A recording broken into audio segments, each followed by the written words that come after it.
Kebayoran Baru dulu kota satelit, kini kawasan elit. Kebayoran Baru, salah satu kawasan permukiman dan pusat bisnis di selatan Jakarta, adalah kota satelit pertama di Indonesia. Di awal pembangunannya, pada akhir 1940-an, kawasan Kebayoran Baru ketika itu masih dipenuhi pepohonan, belukar, rawa-rawa, dan terletak di luar Jakarta. Kebayoran ketika itu merupakan tempat pelarian para penjahat dari Batavia.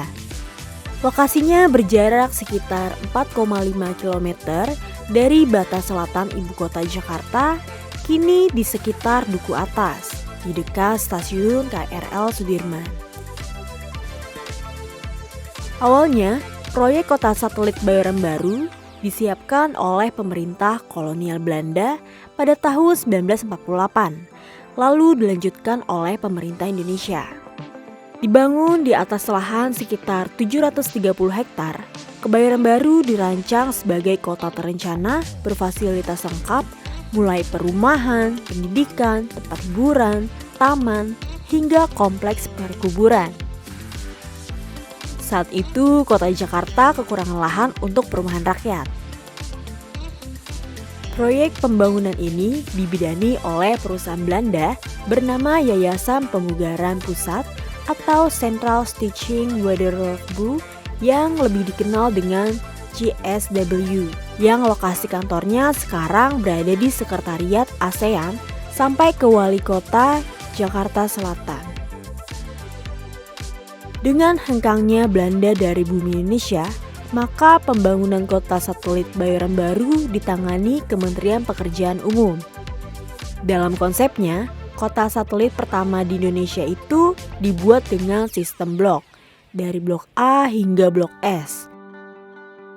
Banyak yang tidak begitu populer, seperti blok B, blok C, dan blok E yang kini menjadi pasar Majestic. Tapi tentunya sudah banyak yang kenal kawasan Blok M yang menjadi pusat keramaian bagi orang-orang Jakarta dari dulu hingga sekarang. Seperti bekas kompleks perumahan Perum Percetakan Uang Republik Indonesia atau Peruri yang telah disulap menjadi pusat jajanan M Block Space. Tentu saja, ada bangunan lama peninggalan kota satelit Kebayoran Baru saat ini masih dapat dinikmati seperti rumah jengki, bangunan lama yang menjadi tren pada 1950-an. Gaya jengki menggambarkan pengaruh baru Amerika Serikat pada arsitektur Indonesia setelah ratusan tahun dijajah kolonial Belanda. Gaya arsitektur jengki juga disebut merupakan keinginan dari Presiden Soekarno. Di antara hunian di kawasan ini, terdapat satu rumah yang menjadi saksi peristiwa G30S pada tahun 1965. Rumah ini adalah kediaman salah satu pahlawan revolusi, Mayor Jenderal atau Anumerta DI Panjaitan. Lokasinya di Jalan Hasanuddin nomor 53, tak jauh dari Terminal Bus Blok M.